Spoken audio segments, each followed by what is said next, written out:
वैसे तो मुझे ज़्यादा सुबह तक सोने की आदत नहीं है, लेकिन आज रात व्हाट्सएप फेसबुक के चक्कर में कुछ ज़्यादा ही जागता रह गया था, जिसके कारण आज सुबह टाइम से नींद नहीं खुल पाया था। जब मैं सुबह बेड पर सो रहा था, तभी अचानक मेरे मोबाइल की रिंग बजी। रिंग की आवाज़ सुनकर थोड़ी चिढ़ हुई, पर किसी तरह बेड से उठकर कॉल को रिसीव किया। मैंने बोला, हेलो, अब तक सो रहे हो? कॉल पर उधर से किसी लड़की की आवाज़ आई। मैंने सोचा कोई अपनी ही फैमिली की होगी, तो मैंने कह दिया, हाँ, अब तक सो रहा हूँ। इतना बोलने के बाद कॉल की दूसरी तरफ से मुझे डांटने की आवाज़ सुनाई देने लगी। तुम हॉस्टल में पढ़ने के लिए गए हो या फिर दिन भर सोने के लिए? अगर तुम इतना सोओगे तो एग्ज़ाम कैसे क्लियर कर पाएंगे? रुको, मैं अभी पापा को कॉल करके बताती हूँ कि आपका लाडला अब तक सो रहा है। मैं इन बातों को खामोश होकर सुनता रहा।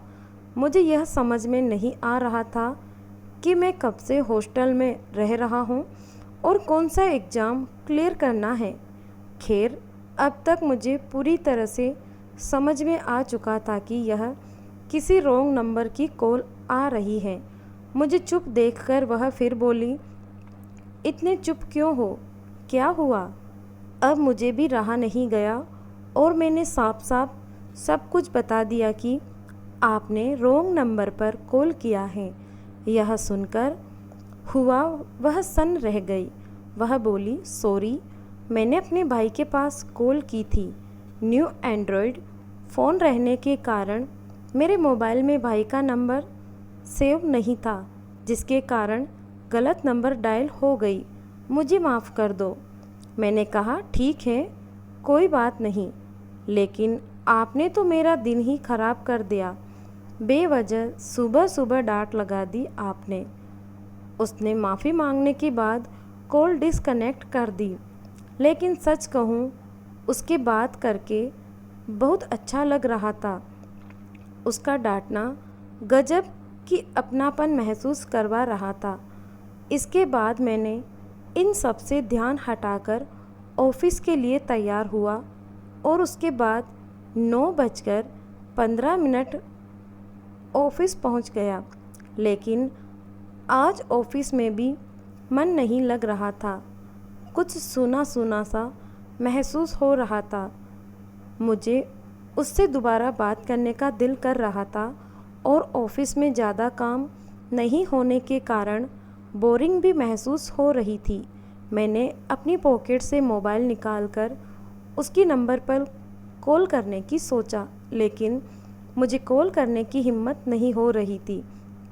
पता नहीं वह मेरे बारे में क्या सोचेंगी। यह सोचकर मैं कॉल नहीं कर पा रहा था। मैं अपने मोबाइल को टेबल पर रखकर कुछ काम करने लगा। कुछ समय बाद अचानक मेरे मोबाइल की स्क्रीन लाइट जली और एसएमएस आने की आवाज़ आई। वैसे मैं एसएमएस पर ध्यान नहीं देता हूँ, लेकिन यह एसएमएस उसी नंबर से थी जिस नंबर से सुबह कॉल आई थी। मैंने झट से अपने मोबाइल का पैटर्न को खोला और मैसेज को देखा। ये क्या? उसने फिर से सॉरी लिख कर भेजी है। अब मुझे भी उससे बात करने का अच्छा मौका मिल चुका था और मैंने भी उसे मैसेज रिप्लाई कर दिया।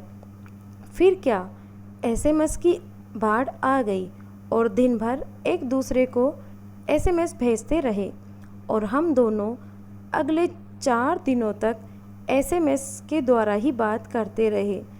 अब शाम फ़नी मैसेज से गुजरता तो सुबह प्यार भरी लव एसएमएस से होती। कुछ ही दिनों में हम दोनों एक बहुत ही अच्छे दोस्त बन गए और फ़ोन पर प्रतिदिन घंटे घंटे बात होने लगी। उसने अपना नाम श्रेया बताया और वह लक्ष्मी नगर दिल्ली में रहती है तथा वो अभी ग्रेजुएशन कर रही है। मैंने भी उसे अपने दिल की सारी बातें बता दी और दोस्ती कब प्यार में बदल गई कुछ पता ही नहीं चला। मैंने दिन में ही उसके ख्वाब देखना शुरू कर दिया और उससे जुड़कर ज़िंदगी एक हसीन सपना दिखाने लगा। मेरी हर सपने में सिर्फ वह और मैं होता था। अब तो ज़िंदगी का हर सपना उसके करीब से जुड़ता जा रहा था। उसकी बात गजब की जादू कर दिया था। हम दोनों ने फ़ोन पर ही कई वादे किए, जिसमें से एक वादा साथ में जीने मरने का भी था। अब हम दोनों को बात करते करते लगभग 6 महीने से अधिक बीत चुके थे। एक दिन मैंने श्रेया से मिलने का जिक्र किया और उसने भी हामी भर दिया। उसकी सहमति सुनकर मेरी खुशी का ठिकाना नहीं रहा था। हम दोनों ने काफ़ी सोच विचार करके नेहरू पार्क में मिलने के लिए जगह चुनी। यह पार्क लक्ष्मी नगर से नज़दीक है, इसीलिए उसने भी इसी पार्क का सुझाव भी दिया। मैंने 2 दिनों बाद रेलवे की कंफर्म टिकट बुक कराकर दिल्ली के लिए निकल पड़ा। उससे मिलने से पहले ही मैंने कई सपने सजो चुके थे। ट्रेन पर सारी रात उससे बात होती रही। वह भी मुझसे मिलने के लिए काफ़ी उतावली प्रतीत हो रही थी। हम दोनों को ऐसा लग रहा था काश यह रेलवे गाड़ी हवाई जहाज़ की तरह तुरंत हमें उसके पास पहुंचा दे। कल 9 बजे सुबह में रेलवे स्टेशन दिल्ली जंक्शन के प्लेटफार्म नंबर 8 पर खड़ा था। मैंने अपने मोबाइल को निकालकर श्रेया के मोबाइल पर कॉल किया तो वह फ़ोन पर थोड़ी परेशान दिखी। मैंने उससे इस परेशानी की वजह पूछी तो वह कुछ बताने से इनकार करती हुई बोली, मैं आपको मिलकर बताती हूँ। इसके बाद मैं नेहरू पार्क के लिए एक ऑटो में बैठकर गया, लेकिन पता नहीं क्यों उसे परेशान देखकर मेरे अंदर एक अलग सी डर घर गई थी। Love stress. सर, पहुंच गई आपकी मंजिल, ऑटो ड्राइवर ने मेरा ध्यान भंग करते हुए बोला। मैं उस जगह पर पहुंचकर उसके नंबर पर कॉल लगाया, लेकिन उसका नंबर स्विच ऑफ बताने लगा। मैं काफ़ी परेशान हो गया और बार बार नंबर पर कॉल करता रहा, लेकिन उसका नंबर स्विच ऑफ ही बताता रहा। लगभग 2 घंटे तक कोशिश करने के बाद उसके नंबर पर कॉल नहीं लगी। तब मैं थक हार कर वहीं चबूतरे पर बैठ गया और उसके इंतज़ार करने लगा। सुबह से शाम होने को आ गई थी, लेकिन उसकी कोई अता पता नहीं था। अब मुझे यकीन होने लगा था कि अब वह आने वाली नहीं है। वह मुझे बेवकूफ़ बनाई है और मुझे धोखा दी है। लेकिन श्रेया से इतने दिनों तक बात किया और कल तक की बातें याद करता हूँ तो मुझे यकीन नहीं होता कि वह मुझे धोखा दे सकती हैं, क्योंकि जितना खुशी मुझे श्रेया से मिलने को लेकर थी, उतना ही खुशी मुझसे मिलने के लिए उसे हो रही थी। आखिर क्या बात होगी जो वह मुझसे मिलने नहीं आई?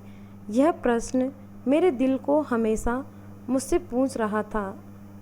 उसने मुझसे इतने दिनों तक बात किया और आज तक ऐसा महसूस होने नहीं दिया कि वह कभी मुझे धोखा दे सकती है।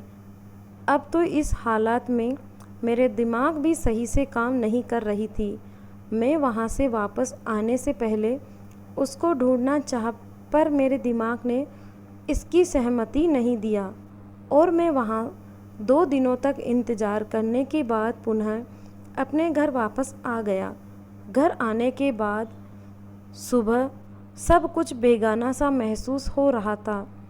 उससे बात किए बिना मेरा दिन ही नहीं गुजर रही थी। इतना कुछ होने के बाद भी मैं वापस आने के बाद उसके कॉल का इंतज़ार करता था। सोचता था शायद वह कॉल कर दे कभी। आज मुझे दिल्ली से लौटा हुआ 3 महीने हो चुका है, लेकिन अब तक उसकी कॉल कभी नहीं आई। एक रॉन्ग नंबर ने मेरी पूरी ज़िंदगी को हिलाकर रख दिया। अब मैं कुछ दिनों से उसे भुलाने की कोशिश कर रहा हूँ, लेकिन मेरे दिमाग में एक प्रश्न बार बार आता है। जब श्रेया अंतिम बार बात कर रही थी तो वह इतनी परेशान क्यों थी? क्या वह किसी मजबूरी के कारण नहीं आ पाई थी? अगर हाँ, तो क्या मजबूरी हो सकती है? Love stress? खैर, जो भी हो, मैं उस रॉन्ग नंबर को ज़िंदगी का सबक नंबर बना लिया हूँ और ज़िंदगी को फिर से पटरी पर लाने की कोशिश कर रहा हूँ। अब मुझे समझ आ चुकी है, कोई नंबर रॉन्ग नहीं होता, इंसान के मकसद रॉन्ग होते हैं। तो कैसी लगी आपको रॉन्ग नंबर कहानी? कमेंट में ज़रूर बताएं। धन्यवाद।